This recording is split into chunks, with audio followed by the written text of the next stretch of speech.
Tudo bem, Ricardo? Tudo bom? E vocês? Tudo bem, tudo bem. Ricardo, a gente quer muito te ouvir sobre essa questão do Banco Master, a prisão ontem do presidente, né, Daniel Vorcaro. Como que você viu esse escândalo? Eu queria que você analisasse para a gente aqui. Esse escândalo já vem de alguns meses, né? Na verdade, do mercado financeiro, e aqui no DF, com a tentativa do Ibanez de comprar o Banco Master, já estamos falando disso há algum tempo. Aliás, o Ibanez aprovou na Câmara Legislativa. A compra, quem barrou foi o Banco Central. E lá atrás, eu não sei se eu cheguei a falar aqui da Fórum, mas falei em alguns locais, que o correto seria o Banco Central, lá por volta de julho, agosto, já ter feito a intervenção no Banco Master e no BRB, pelo indício de que o BRB já vinha, independente de comprar o banco, já vinha financiando, já vinha rolando a falta de liquidez do Banco Master. Então, há claramente indícios de crime, e crimes vinculados a pessoas do mundo político nacional. Seja o Ibanez, o Cláudio Castro, o Ciro Nogueira, há indícios. Não estou dizendo que ocorreu, mas há fortes indícios de que há crimes para favorecer esses personagens. Então, esse é o quadro que nós verificamos. Agora, esse banco, evidentemente, o Banco Central já devia ter feito a intervenção há muito tempo. Não sei porque demorou tanto.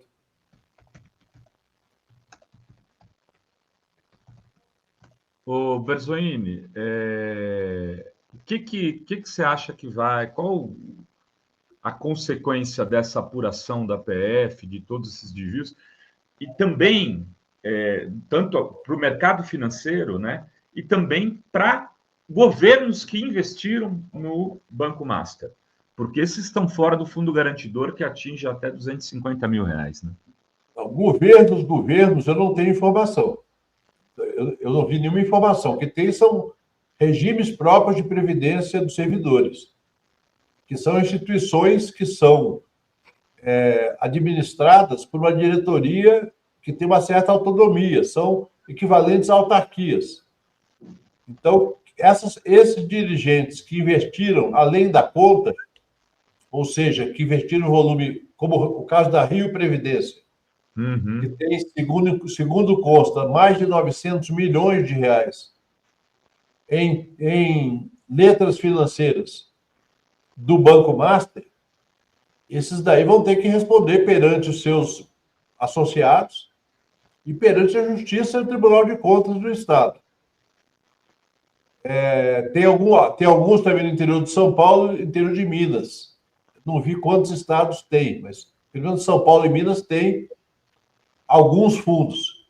Isso não é fundo de pensão no sentido daquilo que a gente chama de entidade fechada de previdência complementar, que é Previ, Petros, Funcef e outros. Isso daí são regimes municipais. Eu fiz um levantamento aqui em São Paulo, Berzoini. O Diego, na verdade, Feijó de Abreu, que é jornalista da Fórum, fez a meu pedido um levantamento. Só nos municípios aqui de São Paulo, São Roque, 93 milhões em letras financeiras. Eu acho que é o maior deles, né? Cajamar, 39 milhões em letras financeiras IPCA mais 7. Araras, 24 milhões 930 em letras financeiras. Santo Antônio de Posse, 7,7 milhões. Governo de São Paulo pela EMAI, 160 milhões em CDBs. Né? EMAI. Oi? A EMAI é aquela empresa de energia, né? Isso, que é empresa em privatização, né? Enfim, tem investimentos diretos. Isso só a gente levantou em São Paulo. Sim. Né? Então, essas prefeituras, que inclusive são todas são todas de direita, PSD, MDB, republicanos, são os partidos das empresas dos municípios que a gente listou, então ficam numa situação de vulnerabilidade, né? Sem dúvida. Não, os servidores públicos dessas cidades ficam, evidentemente, com a situação de risco para a sua aposentadoria. Agora, é óbvio, Renato, que nós temos aí muita injunção política. Veja bem, eu há muito tempo eu discuto esse tema dos regimes próprios. Ainda essa semana eu estava em Campinas, fazendo uma palestra sobre Previdência, e os servidores me perguntaram: o que você acha disso? Eu acho que tem que mudar a regulamentação para que esses regimes próprios só possam comprar títulos do Tesouro Nacional. Não possam mais comprar títulos privados. Porque é muito risco. Imagina só, um banco desse oferece para a Prefeitura de São Roque e o prefeito liga lá para o presidente do Instituto Municipal e fala assim: olha, isso daqui é para você fazer. Qual é a capacidade que o presidente tem de resistir, de dizer não? Então, como nós temos hoje no Tesouro Nacional títulos que são assegurados pelo governo federal, que tem uma boa rentabilidade, talvez a melhor saída seja estabelecer uma regra que, a partir do ano que vem, esses fundos municipais só possam comprar títulos do Tesouro Nacional. Não possam mais comprar de banco privado. E você falou que o Banco Central demorou para intervir no Master. Por que você acha que demorou tanto e chegou a esse ponto, Ricardo? Demorou porque até as copeiras da Faria Lima sabem que o Master estava mal das pernas. Por isso ele está oferecendo CDB com 120%, 140% da Selic. Veja só, imagina que você, Dri, você recebeu uma herança do seu avô. Aí você está com aquele dinheiro, onde que eu aplico? Aí aparece um corretor de investimentos e fala assim: olha, lá no Banco Master paga a Selic mais 4%. Selic mais 6%. Você pode, sem saber exatamente o que é Banco Master, colocar o seu dinheiro lá. E essas pessoas hoje, quem comprou o CDB até 250 mil, estão garantidos pelo Fundo Garantidor de Crédito. Mas tem gente que pode ter botado 500 mil, R$1 milhão lá. Então, na minha opinião, o Banco Central foi lento e perdeu a oportunidade, porque já sabia, porque havia proposta de compra pelo BRB, perdeu a oportunidade de estancar essa sangria há 4 ou 5 meses atrás. Então, assim, a pergunta tem que ser feita para o Galípolo: por que demorou tanto? Por que demora tanto para baixar a Selic e por que demorou tanto para intervir no Banco Master? E as conexões do Banco Master com a operação Carbono Zero? Carbono oculto. Também tem que ser investigado com profundidade. Por quê? Porque, obviamente, o banqueiro desesperado, e veja bem, eu acompanhei esse quadro lá nos anos 90, Banco Nacional, Bamerindos, Econômico e outros menores. Banqueiro desesperado faz qualquer coisa para captar dinheiro. Por quê? Precisa fechar o caixa no fim do dia. E aí tem um monte de gente resgatando, você precisa captar novos recursos.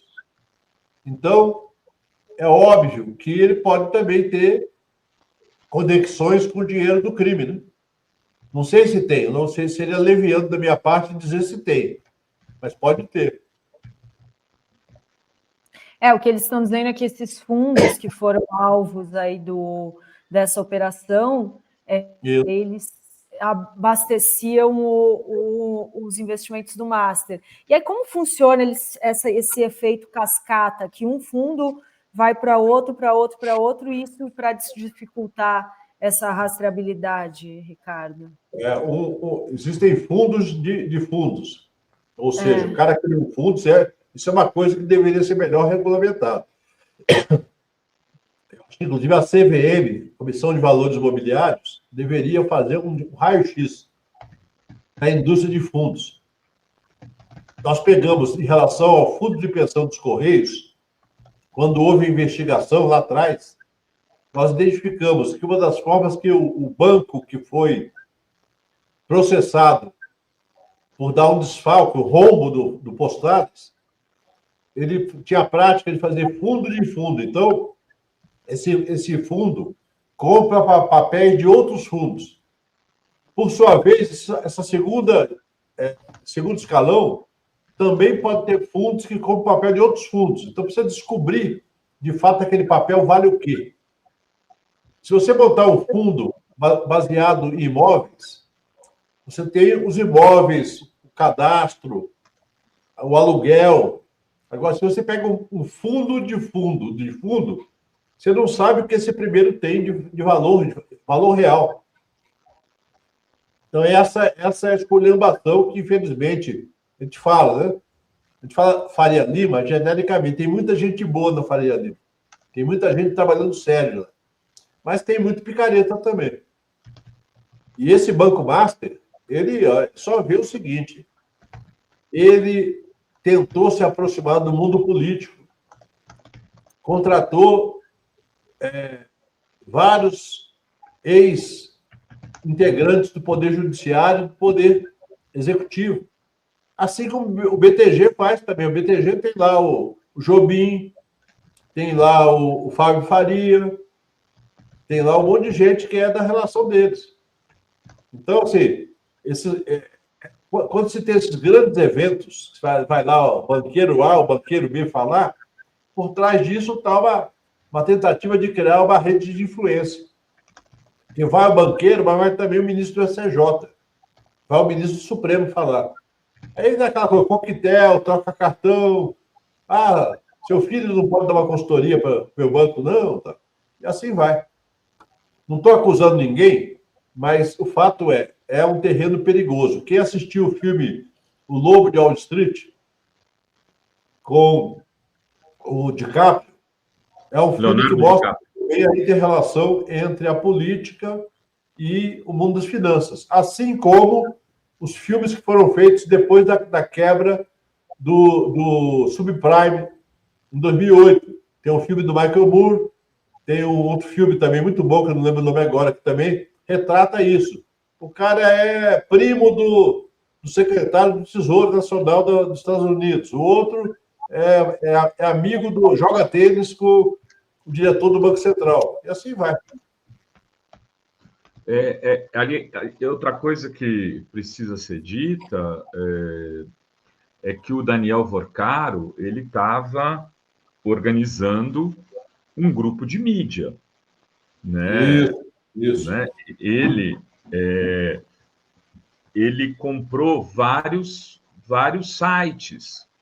Ele montou um grupo de mídia que tinha, por exemplo, o Brasil Journal, que é o jornal oficial ali da Faria Lima, o jornal de economia, tal, meio badalado. Ele comprou e era controlado por um tal de Geraldo Samor, né? Ele comprou a Isto É Dinheiro, montou o Platô BR, Isso. né? Que é um site que está em Brasília, que tem colunistas que se dizem independentes, um que me atacou muito, inclusive, há um tempo atrás. Comprou o Léo Dias e estava tentando comprar o Correio Brasiliense e o Estado de Minas. Já estavam precatórios, etc. Ele fez um pouco o que um outro personagem desse submundo aí dos negócios heterodoxos fez, que é o Luiz Estevão, que é o dono do Metrópolis, e que, a partir dos seus jornalistas amestrados, fazem matérias o tempo todo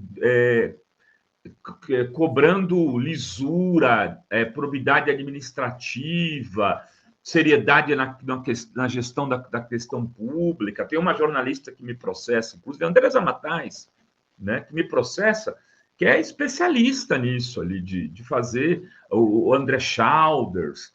Eu vou falar até os nomes para não ficar, porque tem pessoas boas ali, às vezes a gente não fala os nomes e acaba colocando pessoas sérias que estão, né? Então, esses aí, por exemplo, fazem um jornalismo de péssima qualidade para um bandido. que eu posso falar aqui com maior tranquilidade, que é o Luiz Estevão. E outros tantos jornalistas estavam trabalhando por um grupo criado por um bandido, que é o Daniel Vorcaro, e ficam atacando a mídia progressista, porque nós... E quem comprou a Veja? Pois é, pois é. A Veja, Exame.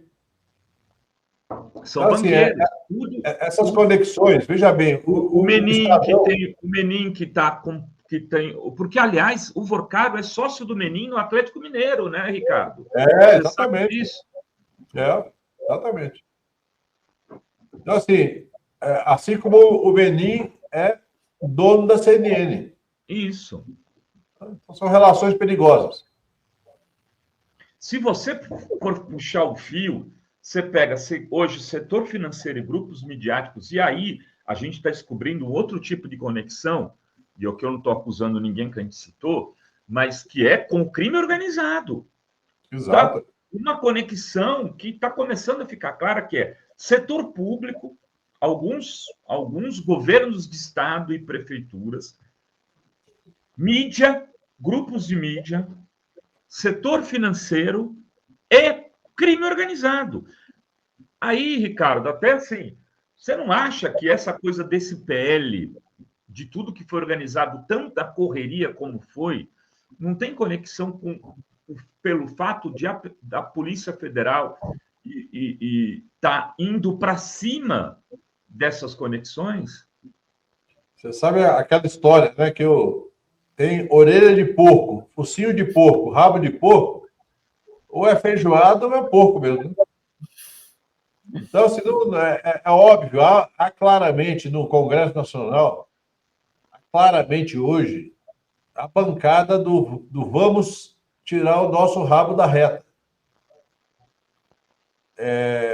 Aqui na operação BRB Banco Master, tinha digitais do Rueda, do Ciro Nogueira e do Hugo Mota. Por quê? Porque esse pessoal... Renato, vamos falar claro. Ano que vem tem eleição. O pessoal precisa de financiamento. Além do fundo eleitoral, o pessoal quer mais. Esse talvez tenha sido um dos enganos que nós cometemos na discussão da reforma política. O fundo eleitoral, do jeito que ficou, não democratizou, piorou para quem é candidato que não é abençoado pela cúpula partidária, piorou. Então, o pessoal vai correr atrás de dinheiro no caixa 2 ou no caixa 1. E vai correr atrás de quem? De banco, seguradora, mineradora, empreiteira.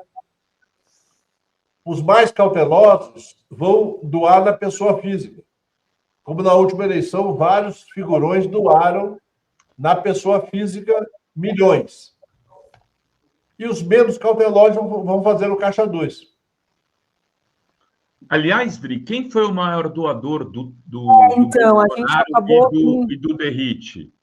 É esse cara que chama Fabiano Zettel. Ele é cunhado de Vocário e estava na diretoria entre 2021 e julho de 2024 da Super, que é Super Empreendimentos e Participações. Essa Super é uma sociedade anônima fechada, e aí significa que a identidade dos donos é mantida sob sigilo, mas aparecia esse Fabiano Zettel como o diretor. E ele é empresário, advogado e pastor, e foi o maior doador das campanhas do Jair Bolsonaro e do Tarcísio de Freitas em 2022. Essa Super, que ele era diretor, ela comprou a casa que o Vorcaro mora em Brasília, em junho de 2024, por 36 milhões, segundo a matrícula do imóvel. A casa era do ex-secretário de desestatização do Guedes, que por sua vez é dono da Localiza, locadora de automóveis. Pois é, e essa Super que comprou por 36 milhões, essa casa de 1.700 metros quadrados. Isso. Onde eles davam festas nababescas, frequentadas pela Flávia Arruda, ministra do Bolsonaro e hoje mulher do Augusto Lima. Ou seja, tá tudo, né? E aí, e esse Daniel Vulcaro, ele tinha aí uma vida de ostentação, né, Ricardo? Assim, não e mostrava ele tudo. Ele morava aqui, viu? Ele não morava aqui, ele só usava a casa para fazer festas. Onde ministros do TCU, ministros do STJ frequentavam alegremente. Olha aí. Tem uma pergunta aqui do... Ô, Ricardo, não, deixa eu explorar mais o Ricardo, porque o Ricardo ficou muito tempo no Congresso, ele conhece ali esses personagens muito bem, foi articulador político de governo. Fiquei muito tempo lá e hoje estou feliz por não estar lá. Ontem o Atush, ele colocou um tweet, o Atush, aliás, que fez essa matéria também do Banco Master, dá o crédito aqui, eu tinha conversado com ele já um tempo atrás sobre isso, mas ele que pôs no papel, agora, no momento que a gente começou a ver esse grupo se montar, né? Brasil Journal, Isto É, tal, a gente foi percebendo isso se montando ao nosso redor, o Platô. O Ricardo, o Rueda nessa história e o Ciro Nogueira, qual o papel deles? Porque o Ciro Nogueira jogou pesado, por tudo que se diz aí, e o Rueda também, para essa operação Banco Master e BRB. Aliás, eu até falei aqui, eu queria até que você me explicasse, né? Tem uma pessoa que eu sempre tive em consideração, que é o Paulo Gala, que escreveu artigo defendendo essa fusão e que era o seu CEO, se não me engano, do Banco Master, né? Não, o Paulo Gala era economista-chefe do Banco Master. Deve ser ainda. É ainda. Deve ser. O Paulo Gala é um cara decente, com opinião e tal, mas ele estava trabalhando no Banco Master. Certamente ele foi demandado a defender essa operação. E veja bem, o Ciro Nogueira apresentou no Senado uma proposta para aumentar a proteção do FGC de 250 mil para 1 milhão. Porque como é que o Banco Master e outros bancos fazem isso também? Chega e fala assim, Renato, aplica 1 milhão aqui no meu CDB. Você fala assim, 1 milhão não, é muito arriscado. Não, mas ele fala assim, mas até 250 mil você tem cobertura do FGC. Se der algum problema, o FGC paga para você. Então, eles estavam vendendo a CDB na praça, oferecendo, tem cobertura do FGC. Você não precisa ter medo do risco, porque se quebrar o banco, o fundo paga.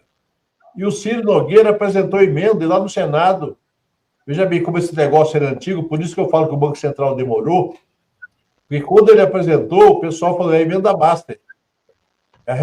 A emenda para proteger o Banco Master. Então, assim, é uma vergonha isso, porque 250 mil é razoável. Se calcula que o FGC vai ter que desembolsar 40 bilhões de reais. Agora, para cobrir só o CDB. Bilhões? Bilhões de reais. E da onde vem esse dinheiro do FGC? Esse dinheiro, o FGC foi criado na época do PROER.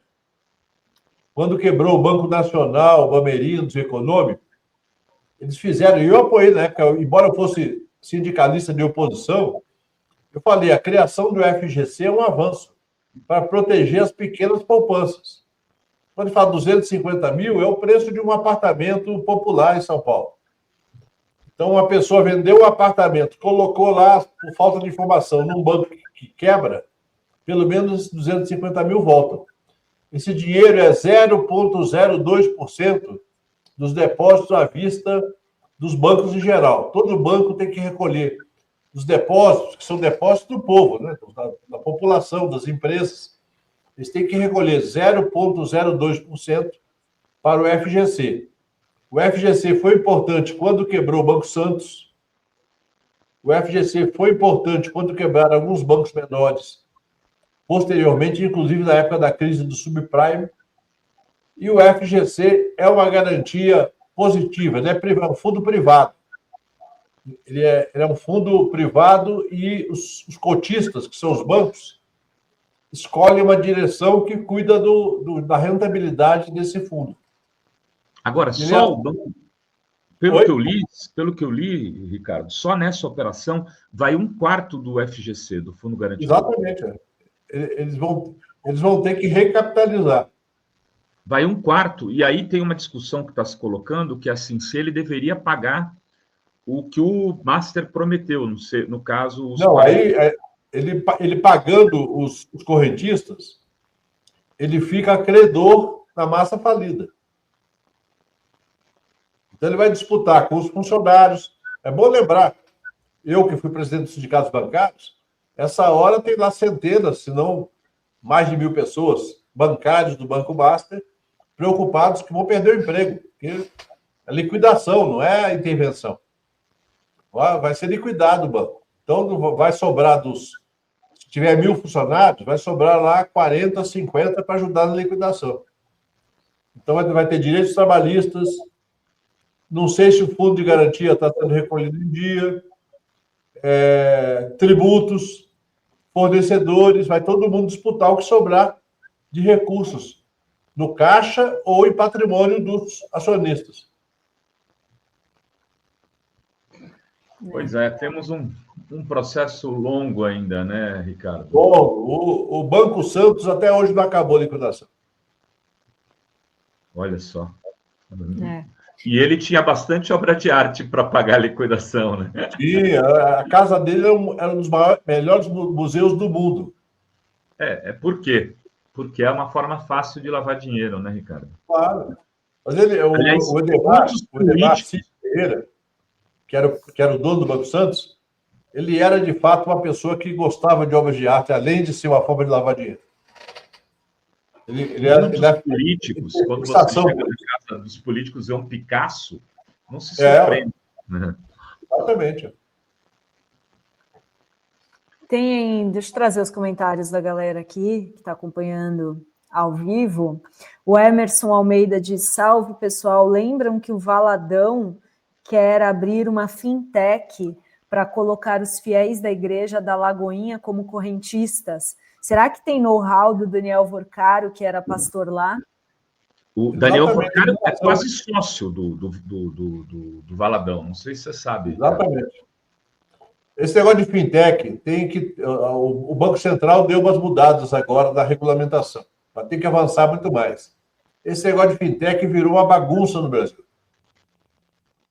O princípio da fintech é ser uma organização financeira com inovação tecnológica. Tem um monte de fintech que não tem inovação nenhuma. É simplesmente um simulacro de banco. Eles abrem um banco, aí o banco tal. Aliás, o Banco Central proibiu as fintechs de usar a palavra banco. Porque as pessoas se iludem. Né? Você vê que o próprio Nubank virou nu agora. Só nu. E tem aqui a Lúcia Simões. Misericórdia, Ricardo, ainda bem que meu perfil investidor é de conservadora. Nessa hora tem que ser perfil de conservador ou de pobre. Que aí não tem... Olha, mas eu, por exemplo, que não tenho grana tal, mas quantas vezes o gerente me ligou pedindo oferecendo o Banco Master?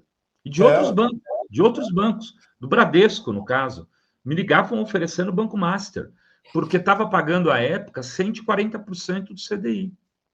Exato, Renato. Inclusive tem isso, porque essas plataformas de investimento elas oferecem papéis de vários bancos. Sim. Então, o Bradesco oferece, o outro me oferece. Tá? E aí as pessoas se iludem, porque você, eu vou ganhar 140% do CDI. Muito, muito legal, só que tudo isso tem risco. Né? E a Sandra Nunes, ela está dizendo: eu sou servidora da Prefeitura de Florianópolis e o nosso IPREF caiu no golpe do Banco Santos 10 milhões. Mais um.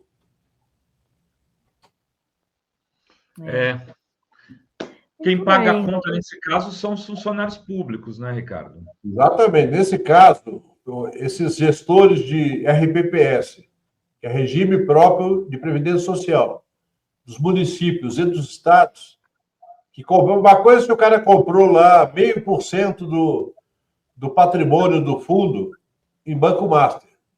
É um risco que faz parte do negócio, não dá para criminalizar. Mas se ele comprou 10%, 20%, tem grandes indícios de ter cashback aí. Ou seja, ele levou uma grana para comprar esse papel. Pois é. Engraçado, eu estava aqui pensando, agora isso é um comentário aleatório, mas o Ciro Nogueira nos processa, aquela jornalista que trabalha lá na Metrópolis nos processa, mas não sei quem nos processa. Rapaz, o meu álbum de figurinha de processados, ele vai dando um pouco também a cara de quem do crime no Brasil, velho. Agora é o prefeito de São Vicente que está nos processando. Em breve a gente vai se encontrar nos tribunais. Mas eu vou ficar de olho em São Vicente. Aviso aí, Caio Amado, se liga.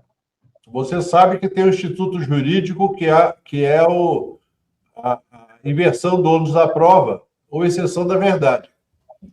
Ou seja, dependendo do assunto, você pode, no processo, pedir para produzir provas contra quem te processou. Ciro Nogueira é um que eu estou querendo fazer isso. O Berrembar, Flávio Berrembar, eu lembro dessa história. Ele pediu isso contra o Serra. Sim. O Serra desistiu do processo. Sim, eu lembro disso. O Ciro Nogueira perdeu para a gente, viu, Ricardo? Eu acho que perdeu. Sabe que quando vocês estavam de férias, eu fiz o programa com a Zenha e com o Yuri. E aí eu falei muita coisa do Ciro. Aí alguém falou assim, ele está nos processando aqui. Eu falei, espero que me processe também, que aí eu vou usar a exceção da verdade para comprovar o que eu estou falando. Ele perdeu em primeira instância, não sei se vai recorrer. Agora ele tem processos mais preocupantes para cuidar. Ele agora estará mais preocupado com outras coisas. A FAO pergunta: o Nubank e XP podem ter esse tipo de ação? Veja bem, é muito difícil falar em tese, mas eu não confio em fintech nem nesses bancos muito agressivos, tipo XP. Eu não confio. Eu não coloco um centavo lá. Nem em BTG, nem XP. Estou fora. O Ricardo aliás, só confia na Crefisa. Eu gosto. Não, essa é pior ainda. Essa eu deixei de torcer para o Palmeiras por causa dela. Você virou um time de agiotas. Não participo mais. Eu só confio no Banco do Brasil, na Caixa e em cooperativa de crédito. E tem, galera, assim, tem aqui já a Lúcia já, que mesmo tendo R$1.000, podemos investir. Já tá a galera já fazendo... Desde R$10. Você pode investir R$10. Dá pra... Você sabe que teve um grande avanço no governo Fernando Henrique, olha como começou um cara isento. No governo Fernando Henrique foi criado o Tesouro Direto. E o Tesouro Direto é um instrumento que permite qualquer pessoa investir diretamente em títulos do Tesouro.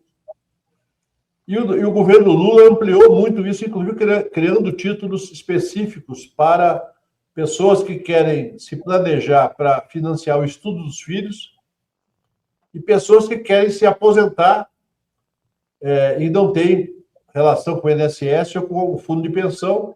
Você vai comprando os títulos do Tesouro Aposenta Mais, que chama, e você, ao longo do tempo, você pode formar um colchão para se aposentar. Então, o Tesouro Nacional hoje tem um grande instrumento que não depende dos bancos.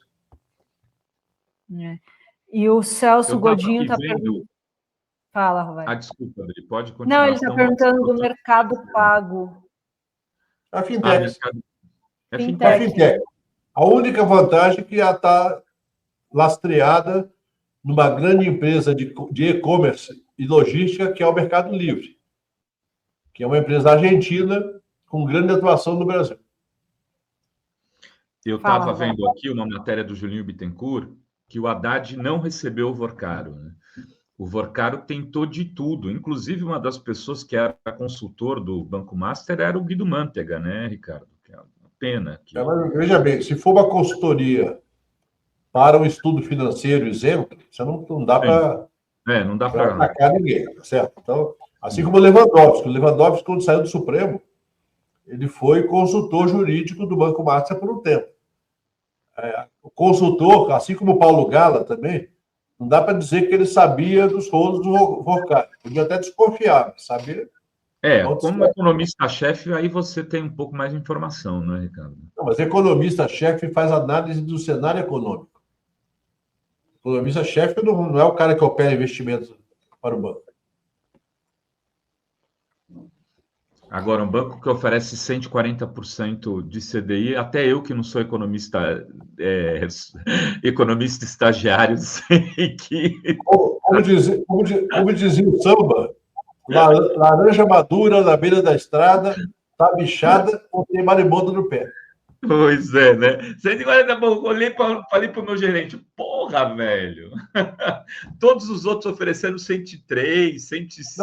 Não, às vezes oferece 97, 95%. 98. Depende do tempo, né? Você vai falar 140, beleza, humano. Depende do tempo e da quantidade. Exatamente. Berzoini, obrigado aí pelo papo. Obrigado a vocês. Volte sempre. Muito bom. Estou esperando o lançamento do Banco Fórum.